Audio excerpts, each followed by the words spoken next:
톡톡. 어서 오세요. 여기는 이야기 공방 끌린톡입니다.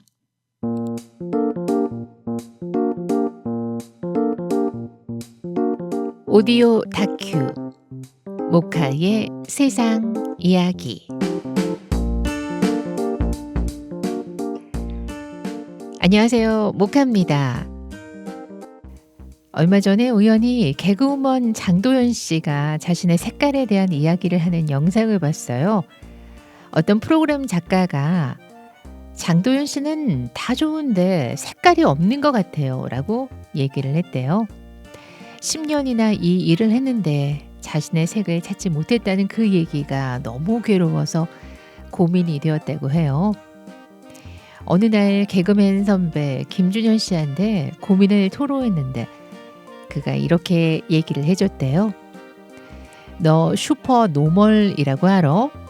색이 없는 것도 너만의 색 아니겠니? 그때 정말 큰 깨달음을 얻었대요. 색이 없다는 건 어떻게 보면 더 좋을 수 있는 거잖아요. 색이 세지 않으니까 다른 사람들과 함께 있을 때 튀지 않고 잘 어우러지는 거고요. 또 다른 사람들을 더 돋보이게 할 수도 있는 거고, 다른 사람의 색에 묻혀서 편하게 갈 수도 있는 거고요. 그렇게 생각을 하니까 마음이 편해졌고, 그 후로는 색이 있으면 있는 대로, 없으면 없는 대로 자신의 모습 그대로 행복하게 방송을 하고 있다고 합니다. 우리는 많은 말을 하고 많은 말을 듣고 살고 있죠. 이처럼 누군가에게 들었던 말 중에서 나에게 영향을 줬거나 인생의 방향을 선택할 때 도움이 되었던 말 혹시 있으신가요? 우리 이웃들의 다양한 이야기와 목소리를 전해드리는 모카의 세상 이야기. 지난 상반기에는 나의 소중한 물건이라는 주제로 사연이 담긴 비밀과 추억이 가득 담긴 우리 이웃들의 소중한 물건에 대한 이야기를 전해드렸는데요. 이번에는 말에 대한 이야기를 해보려고 합니다. 나를 깨운 누군가의 한마디. 우리 이웃들이 전하는 오늘의 이야기 함께 들어볼까요? 저희 엄마가 항상 괜찮아 라는 말씀을 하세요. 저희가 이렇게 대화가 원활한 사이가 아니에요. 이렇게 서로 뭐하고 어떤 시간을 보내는지도 사실은 잘 모르는 약간 대면대면한 관계이기도 하거든요. 근데 괜찮아란 말이 저한테 되게 좀 오래 남는 그 순간들이 있더라고요.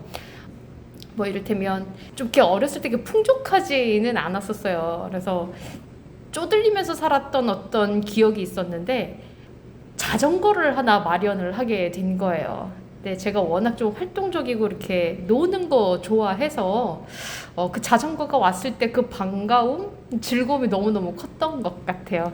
근데 그 자전거가 오래 있지 못했어요. 동네가 험해가지고 그런 분실 사고가 굉장히 잦았던 거죠. 그래서 제가 그 자전거를 딱 한 달밖에 못 가지고 있었던 거죠. 그때 그거를 잃었을 때 제 상실감이라는 게 너무너무 커가지고 거의 뭐 시금 전폐하다시피 이제 방바닥에 누워서 그냥 아무것도 하지 못했던 때가 있었는데 저희 엄마가 그냥 오셔가지고 괜찮아 언제 생길지는 모르겠는데 괜찮아 그렇게 그냥 한마디 하고 쑥 그냥 자리를 피해 주시더라고요. 사실 그 자전거를 마련하기 위해서 저희 어머니도 굉장히 알뜰살뜰하게 이제 생활을 하시면서 어떻게든 그 비용을 모아가지고 이제 좀 힘들게 선물을 했을 것이기 때문에 제가 그 관리를 잘하지 못한 저를 이제 나무랄 수도 있는 순간이긴 했단 말이에요. 근데 전혀 그런 거 없이 그냥 괜찮아 라고 그냥 한마디 하시더라고요. 두 번째로는 제가 이게 심신이 완전히 다운이 돼가지고 한 2달을 그냥 이불 속에 누워가지고 아무것도 못했던 적이 있었어요. 그냥 모든 일정들 다 취소를 하고 밥 먹지도 못했어요. 그냥 누워가지고 잠만 자는 거 말고는 기운이 올라오지 않아서 뭔가 이렇게 못하다 보니까 힘들었던 시간이 있었던 것 같은데 그때도 그냥 2달 동안 그냥 이렇게 문 슬쩍 열어가지고 이렇게 간식 이렇게 넣어주시고 이렇게 밥 해주시면서 아무 말씀 안 하시고 그냥 괜찮다고, 너 충분히 쉬고 나오라고 이렇게 말씀을 하시더라고요. 제가 좀 열심히 벌었어야 했던 때고, 이제 이렇게 일을 쉬게 되면 저희 엄마가 혼자서 온전히 집안 생활을 좀 감당해야 되는 상황이었기 때문에 본인 마음도 그렇게 쉽지는 않으셨을 것 같아요. 근데 그렇게 그냥 말씀을 해주시더라고요. 사실 제가 뭔가를 더 이상 하지 못함에 대한 그 답답함, 화도 있었고, 또 이 몸이 이렇게 마음껏 움직이지 못한다는 것에 대한 슬픔도 되게 컸었고, 근데 괜찮다고 하시더라고요. 그러니까 워낙 좀 이렇게 많은 좀 풍파를 겪어내면서 지금껏 좀 버텨오신 분, 살아내오신 분이 괜찮다고 하시는 말씀이 저한테 되게 좀 크게 위로가 됐던 것 같아요. 네, 이 또한 지나가리라. 나도 괜찮을 거고, 요 시간 좀 푹 쉬면 또 다음 일 잘 준비해서 또 사람들 만나고 또 색다른 일들 얼마든지 좀 찾아볼 수 있을 거야 라는 좀 어떤 희망 같은 것들을 좀 갖게 하는 그런 말이었던 것 같아서 오늘 좀 크게 남아요.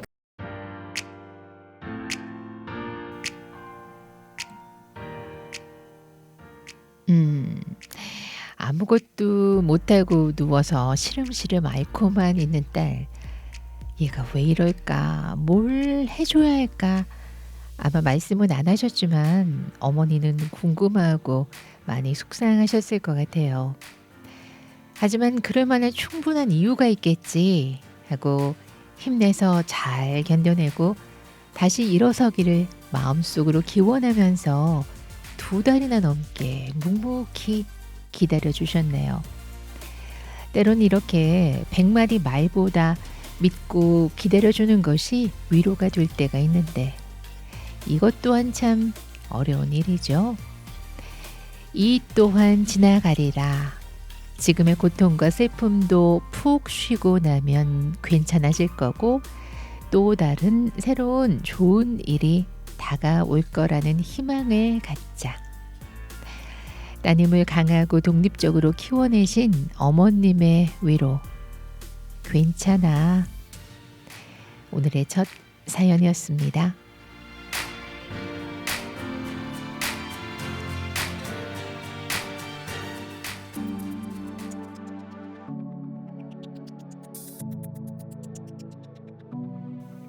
어머니와 딸의 이야기를 들었는데요. 가장 가까운 나의 가족, 그 가족의 눈엔 내 모습이 어떻게 보이고 있을까 가끔 궁금해집니다. 나를 깨운 한마디. 이번엔 어떤 가족의 이야기일까요? 2번째 사연 들어보시죠. 저희 애가 한 초등학교 5학년 그때 됐는데 제가 당시에는 집에서 좀 살림을 하고 사회활동을 좀 접고 있던 시기였거든요. 그리고 마음에 힘이 없고 뭔가를 해야 되는데라고 하는 그 종용 속에서 항상 마음이 복잡했어요. 그런데 어느 날 이제 우리 애가 5학년 정도면 조금 사리 분별이 생기잖아요. 저한테 엄마 용기를 내. 걔도 무슨 생각에 그 말을 했는지는 모르겠어요. 누군가에게 용기를 내라고 하는 말을 아들을 통해서 들으니까 굉장히 새로웠고요. 5학년이니까 한 11세 정도였었거든요. 근데 걔가 무슨 생각에 초등학교 5학년 됐을 때 저한테 그런 말을 한지는 모르겠는데 당시에 제가 굉장히 좀 저조해 있었고 뭔가를 뚫고 나가야 되는데 상황이 저를 계속 막 이렇게 속박하는 그런 상황이었다라고 제가 나름대로 생각을 했던 것 같아요.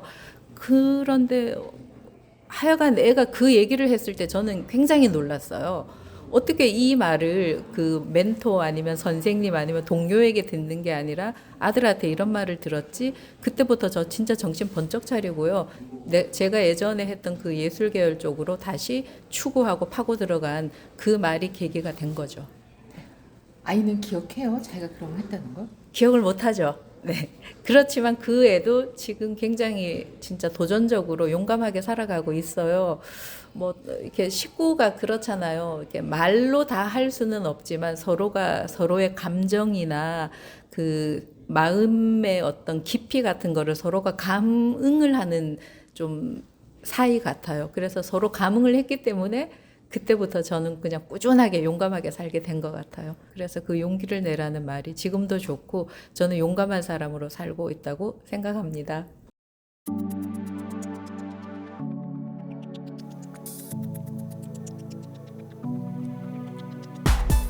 엄마, 용기를 내. 당시를 곰곰이 되짚어 보면은 아이와 함께 보았던 만화 영화 라이온 킹이 영향을 준 게 아닌가 싶다고 하세요. 영화 라이온 킹 여러분도 기억하시죠? 어린 사자 심바가 삼촌의 계략으로 아버지를 잃고 쫓겨났지만 친구 티몬과 푼바를 만나서 성장하고 용기를 내서 왕국을 되찾는 내용이잖아요. 이 영화를 보고 난 후에 감동을 받아서 아이와 많은 이야기를 나누는데 그중 아이에게 울림을 주었던 어떤 포인트가 있었나 봐요. 아이가 불쑥 용기를 내라고 말을 했을 때 이분은 머리에 돌을 맞은 듯 큰 충격을 받으셨다고 해요. 이 어린 아이의 눈에도 내가 지금 주저하고 있음이 느껴지는구나. 아이의 맑고 순수한 눈이 당시 엄마에게 가장 필요했던 것을 찾아서 이끌어준 게 아닌가 싶습니다. 아들의 말에 용기를 낸 어머니는요. 그 후 다시 공부를 시작했고 전공인 창작 무용에 일상, 노동, 예술을 접목하면서 여전히 왕성한 활동을 펼치고 계십니다. 최근에는 영상 작업에도 참여해서 여성 독립운동가를 재조명한 다큐멘터리를 제작해 큰 상을 수상하기도 하셨죠. 용기를 내 엄마. 엄마를 다시 깨어나게 한 아들의 말이었습니다.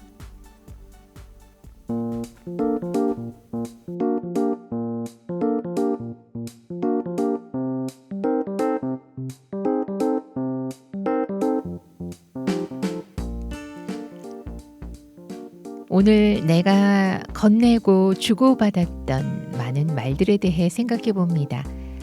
말에는 온도가 있다고 하잖아요. 내가 무심히 내뱉은 나의 말이 누군가를 차갑게 얼어붙게 하지는 않았기를.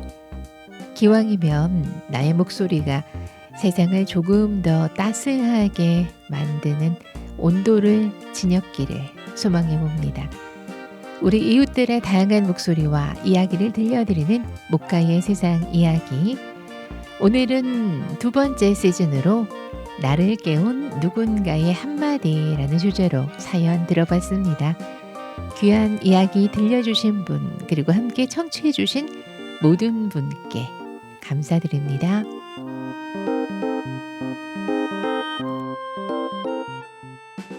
끌림톡이 작은 울림이 되어 마음의 열림까지 이어지기를 바라며 이상 이야기 공방 끌림톡이었습니다.